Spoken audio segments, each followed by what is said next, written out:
Hoje é o segundo domingo do Advento. Como nós falamos, Advento tem a ideia de chegada, aquilo que começa, que é instituído. Então, o Natal é uma instituição vinda do próprio Deus de um projeto de transformação do coração humano. Então, hoje vamos falar de Advento, a promessa que se torna realidade. E a promessa do Senhor vem através de Jesus Cristo. Já no livro de Isaías, no capítulo 59, o povo começou a reclamar de Deus. Então perceba que essa questão de reclamar de Deus não é uma coisa nova, é algo que já acontece há muito tempo. E então eles dizem assim: será que Deus não está ouvindo? Deus não está entendendo? Será que Deus deixou de ser Deus? Ou Deus perdeu a sua força? Enfim, são tipos de reclamações que o coração humano tenta levantar em relação a Deus. E aí, então a resposta de Deus, na época de Isaías para o povo, foi a seguinte: eis que a mão do Senhor não está encolhida, para que não possa salvar, nem agravado o seu ouvido para não poder ouvir. Mas as vossas iniquidades fazem separação entre vós e o vosso Deus, e os vossos pecados encobrem o seu rosto de vós, para que não vos ouça. Na tradução, versão transformadora, traz assim: olhem, não é que o braço do Senhor seja curto demais para poder salvar, nem surdos os seus ouvidos que não possam ouvir. O que separa vocês de Deus são as suas maldades, são os seus pecados, que fazem com que o Senhor se esconda de vocês e não ouça as suas orações. Numa outra tradução diz assim, que ele não leve a sério as suas orações.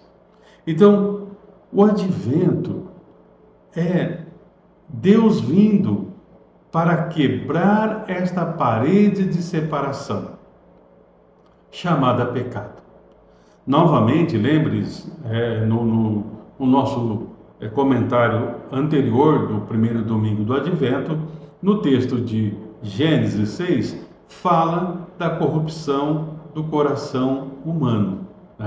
Aqui, novamente, nós vemos que o que está atrapalhando é os vossos pecados ou as suas maldades, é que traz a separação entre nós e Deus.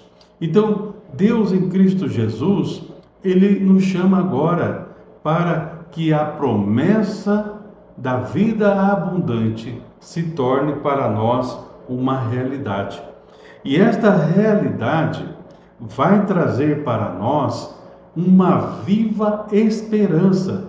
Nós, como seres humanos, nós precisamos da esperança. Há um autor que diz: a esperança é uma antecipação positiva do futuro. Mas esse autor também diz assim: a esperança não surge sem a vontade de atingir um objetivo. A esperança não surge sem a vontade de atingir um objetivo. Isto o autor Snyder escreveu em 1984 num dos seus livros. Então, para que nós tenhamos essa viva esperança, nós temos que atingir o objetivo. E o objetivo é nós nos voltarmos para Deus. Ali em Romanos, no capítulo 15, no versículo 13, Paulo diz assim: que Deus, a fonte de esperança, os encha inteiramente de alegria e paz, em vista da fé que vocês depositam nele, de modo que vocês transbordem de esperança pelo poder do Espírito Santo.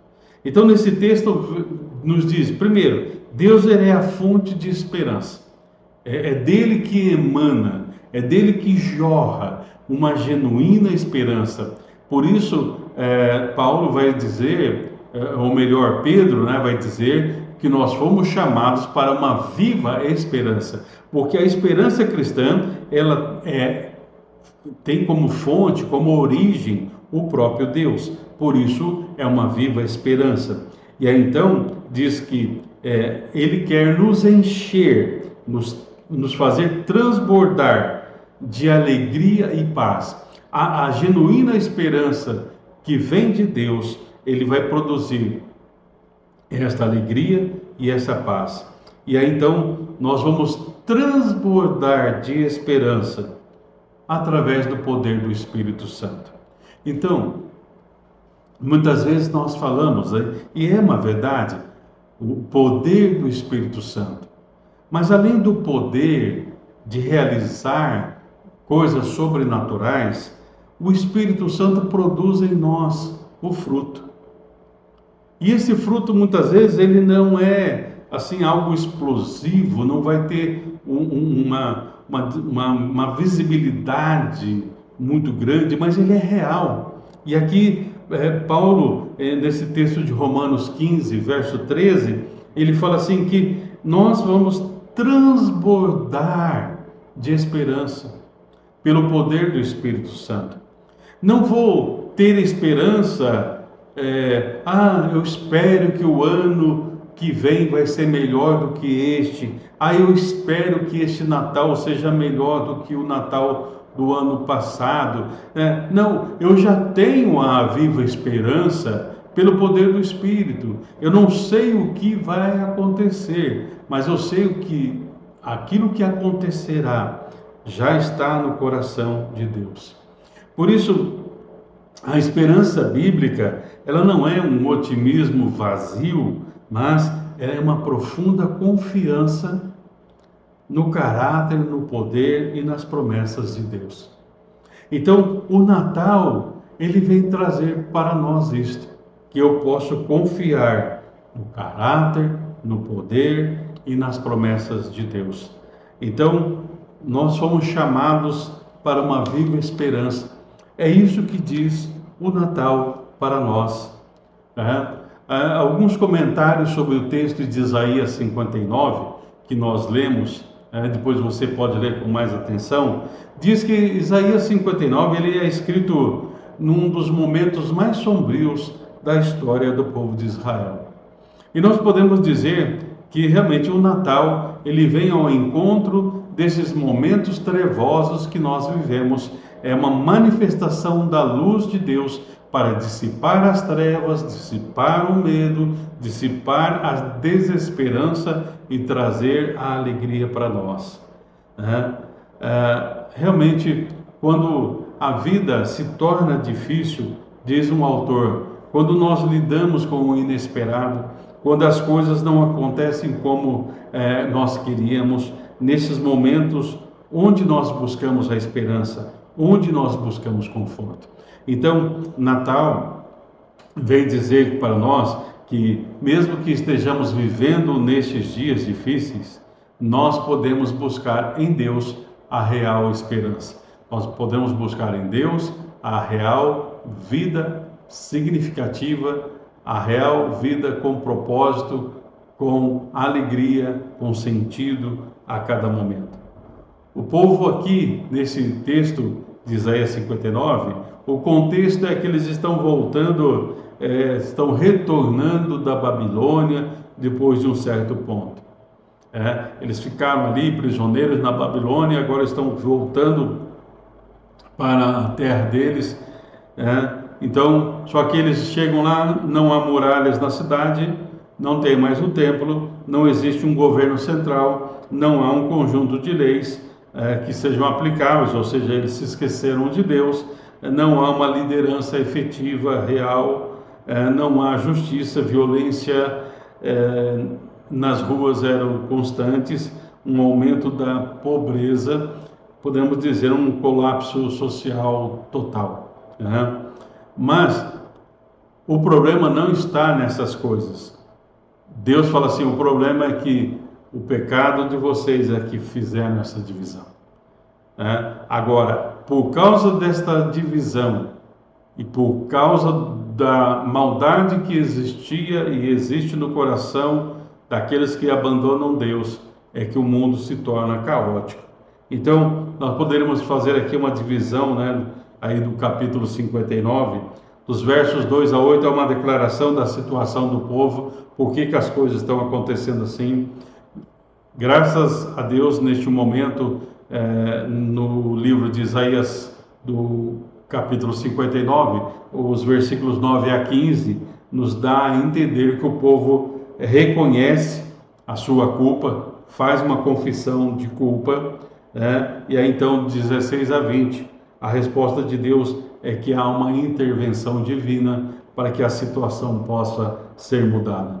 Então, nossa vida tem se tornado realmente difícil, muitas vezes está faltando muitas coisas ainda, mas a ideia é, nós temos reconhecido a nossa parcela de culpa pelo nosso pecado, o pecado da incredulidade, porque não creem no Senhor, como diz ali no Evangelho de João.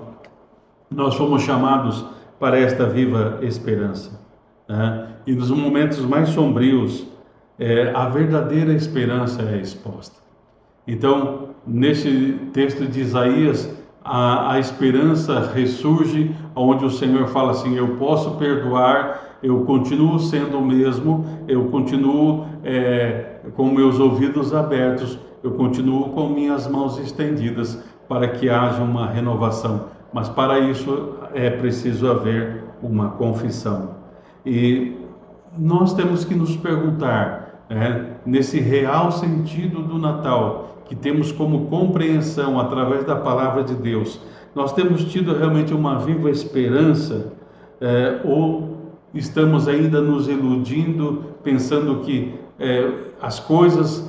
se as coisas tiverem uma melhora, vai ser bom para nós? Não, as coisas vão melhorar a partir do momento que nós nos voltarmos para Deus. Por isso, nessa história do povo de Israel, também podemos trazer para nós como uma comparação. Hoje vivemos dias trevosos, vivemos dias difíceis, e muitas vezes as pessoas perguntam, onde está Deus? Será que Deus não vê? Deus não enxerga? Não, a mão do Senhor não está encolhida, o seu ouvido não está fechado, mas temos esta questão chamada pecado. Por isso, Jesus nasceu.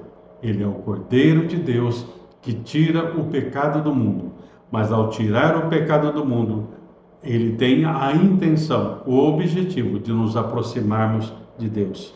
Então, a história do Natal é uma história de fé. A história do Natal é uma história de esperança. A história do Natal é a porta de entrada da esperança e também o abandono de todas aquelas coisas que nós achávamos que eram boas, mas diante da sublimidade da revelação de Jesus Cristo, nós entendemos que Ele é realmente o melhor para as nossas vidas. Ele é o único caminho, Ele é a única verdade, Ele é a única vida. O vazio é uma ilusão. Por isso o mundo estava sem forma e vazio, diz lá no livro de Gênesis. Algo vazio, ele dá interpretação à ilusão, a tantas concepções, mas a esperança que o Senhor trouxe para nós era uma âncora para que nós possamos viver os dias turbulentos. É uma âncora para a nossa alma. Então, confiar que a esperança que o Senhor traz para nós vai ser uma esperança de restauração, uma esperança de mudança, uma real mudança que começa dentro dos nossos corações. E ela vai ter então uma repercussão. Quando a vida não está funcionando como nós queremos, é tentador nós culparmos Deus, questionarmos Deus. Questionamos sua bondade, sua sabedoria, seu poder, seu amor. Onde está Deus? Onde está a questão da fidelidade, da graça e misericórdia? Isso, mais estritamente, demonstra como que está realmente a nossa fé. Isso demonstra que nós temos esfriado na nossa fé. A dificuldade que muitas vezes nós temos é de que nós precisamos estar nos voltando inteiramente para Deus, numa total dependência de Deus. Natal vem falar para nós dessa possibilidade.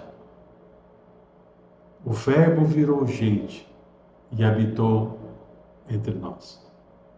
Jesus se torna gente como a gente, para que, como gente, possamos nos tornar agradáveis a Deus. Deus não é o problema, mas as nossas conjecturas sobre Deus. E o Natal vem para resgatar a nossa visão de quem realmente é Deus, o Deus da esperança. O problema não está em Deus, o problema está em nós. E é por isso que Deus vem ao nosso encontro. Nós não podíamos ir ao encontro de Deus, mas Natal é Deus nos encontrando. É como um dos nomes do Messias, seu nome será Emanuel, Deus conosco, Deus vindo ao nosso encontro. Nós precisamos entender, quando ali em Amós, capítulo 4, verso 9, fala assim, qual que é o problema então? E aí então o Senhor diz, não vos convertes a mim, não vos convertestes a mim. Esse é o problema do ser humano hoje. Porque Jesus fala que antes dele, nós estávamos mortos em delitos e pecados. E uma das compreensões que temos que ter, que se estamos vivos é pela graça de Deus, mas ainda há muitos que estão mortos em delitos e pecados, e por isso não conseguem ver além da manjedoura, não conseguem ver além das árvores de Natal, não conseguem ver além da ceia, não conseguem ver a profundidade, porque o Natal. E alguns até falam assim, nós não celebramos o Natal porque é uma festa pagã que veio não sei de onde. Não, nós estamos falando do nascimento de Jesus. Se você não quer celebrar a festa natalina, celebre que Jesus nasceu, que Ele veio e Ele trouxe para nós um novo objetivo de vida, um novo prazer para viver e gostar da vida. Ele veio para nos abençoar. Então, se nós não fazemos a festa do Natal, façamos a festa para Jesus, que Ele é um Deus vivo. Há uma canção que diz, e me contaram a história, que diz que esta música foi feita num momento difícil da vida de uma pessoa. Essa pessoa, ela tinha tido problemas com drogas, e ela então procurou uma recuperação, uma restauração, mas aí chegou um momento, ele estava tendo uma recaída e veio aquele desejo novamente pelas drogas, de ele injetar a droga no seu corpo, enfim, quem sabe buscar aquela satisfação momentânea ali, e diz a história, não sei se é bem assim, eu estou colocando para você, mas eu acredito que isso possa acontecer. Se não aconteceu como nos diz a história do cântico, mas eu creio que isso pode acontecer. Mas na história, em relação a este cântico, diz assim, que quando ele foi tentar injetar a droga, veio na sua mente um trecho, vamos dizer assim, desta música, que é: Ele é real, Ele é real, Ele não é sonho, Ele é real. Ele é a paz, o amor, a alegria e a vitória. Ele é real. Eu creio, queridos, que Natal é para nós percebermos que Jesus é real. Eu gosto de um texto ali do livro de Apocalipse, me parece que é o capítulo 4, mas é logo nos primeiros capítulos ali, onde João tem uma visão, e ele então diz assim, que ele era um domingo, e ele então, tem um momento de um arrebatamento, e ele vê o trono da graça, e ele usa essa expressão, eu vi alguém sentado no trono. Eu vi alguém. Sabe, isso me chama sempre a atenção, porque assim, algumas pessoas dizem que Deus é a força do pensamento, ou que Deus é uma energia cósmica, ou que Deus é uma luz, ou isso ou aquilo. Mas naquele momento, João, na sua visão, ele fala assim: eu vi alguém. Deus se torna alguém para mim. Deus se tornou real para mim. E esse alguém olha para mim. E esse alguém se importa comigo. E este alguém está interessado em caminhar ao meu lado. Então, Natal é real. É a realidade de Jesus em nós. Agora, nesse domingo de Advento, né, nós estamos no segundo domingo do Advento.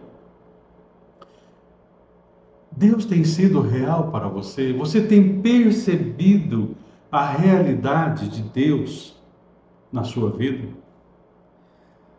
As dúvidas sempre aparecem, mas nós devemos nos afirmar ou firmarmos a nossa vida na palavra de Deus.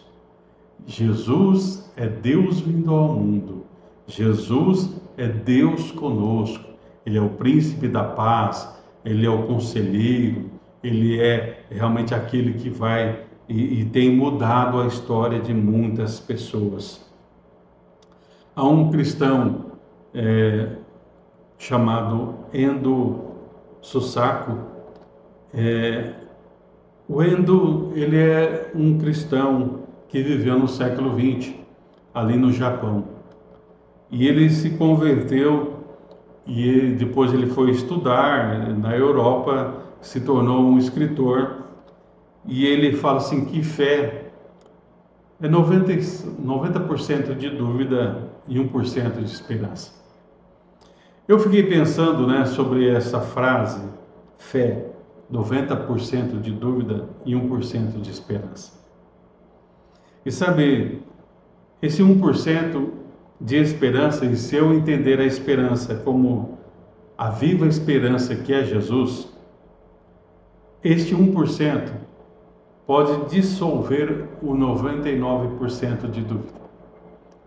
Porque muitas vezes nós somos bombardeados com muitas dúvidas.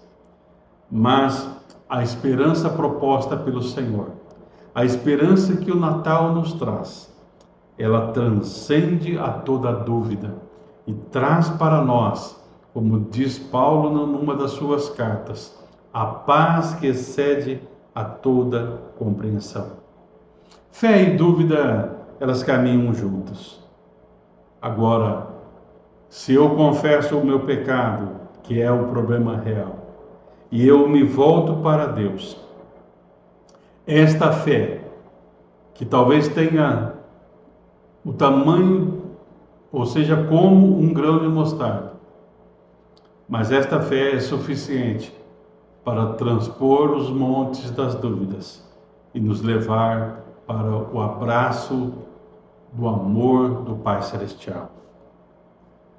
Sabe, muitas vezes nós estamos vivendo dias difíceis, mas Deus vem em Cristo Jesus neste Natal para transformar o nosso coração.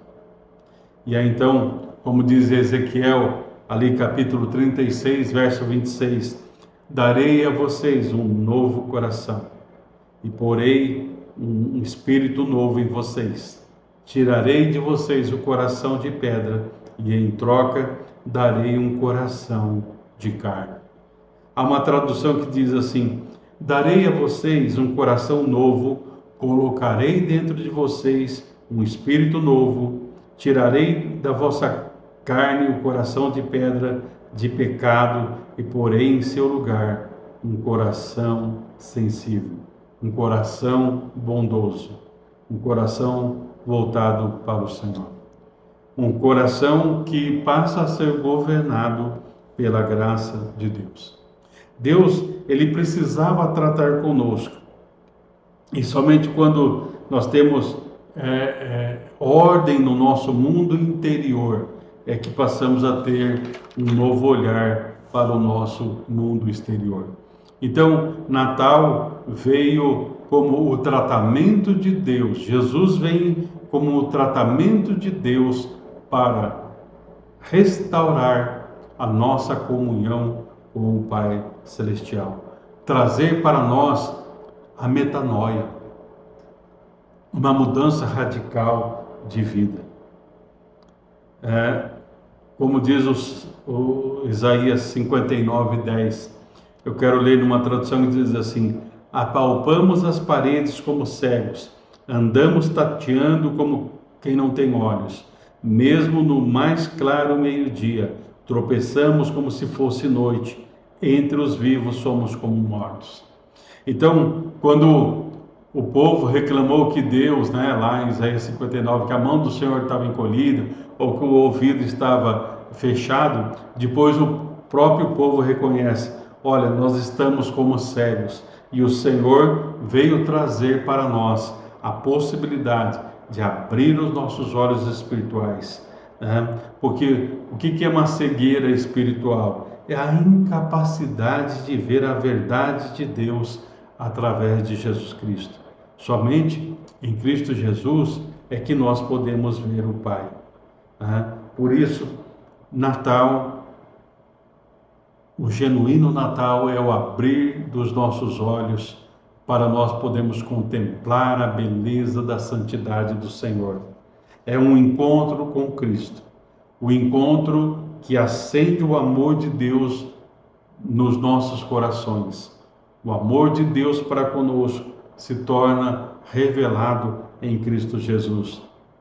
E este amor nos liberta das nossas buscas obsessivas por queremos um significado para a nossa vida, porque nele e a partir do encontro com Cristo, nós fomos realmente agraciados com o maior propósito para a vida do ser humano. Ou seja, para nós, o viver passa a ser Cristo. Somente em Cristo nós temos uma vida real e significativa. Quando eu estou em Cristo, eu encontro propósito para a minha vida. Quando estamos em Cristo, encontramos significado para a nossa vida. Quando estamos em Cristo, nós encontramos valor. Deus nos valorizou. Então perceba, não é isso que as pessoas estão buscando? A minha vida tem propósito? Sim, a vida cristã tem propósito. Significado, eu queria ter uma vida significativa. A vida cristã é cheia de significado. Eu queria que alguém me valorizasse. Deus amou você, que deu Jesus. Olha o valor que eu tenho para Deus. O valor que cada pessoa tem para com Deus. Ou seja, Jesus veio de uma maneira coletiva, mas veio para cada um. Deus amou o mundo. Deus amou as pessoas. Ou seja, nós somos e continuamos a ser alvos do amor de Deus. Natal é a esperança que chega em Cristo. Natal é o amor nos alcançando. Natal é a vida real e significativa. É a vida com propósito. É a vida com significado. É a vida com valor que passa a nos envolver. Que nós possamos fazer um Natal feliz em todos os momentos. Oremos. Senhor, obrigado, Senhor, porque o Senhor veio ao nosso encontro. O seu braço não estava encolhido, nem os seus ouvidos fechados. Por isso o Senhor envia Jesus para ser os braços para nos alcançar. os braços para nos envolver no abraço de paz, no abraço da restauração, para ser aquele que nos ouve e traz para nós o perdão e a purificação de todo o pecado. Muito obrigado, Senhor, por entendermos o real significado do Natal. Em nome de Jesus oramos. Amém.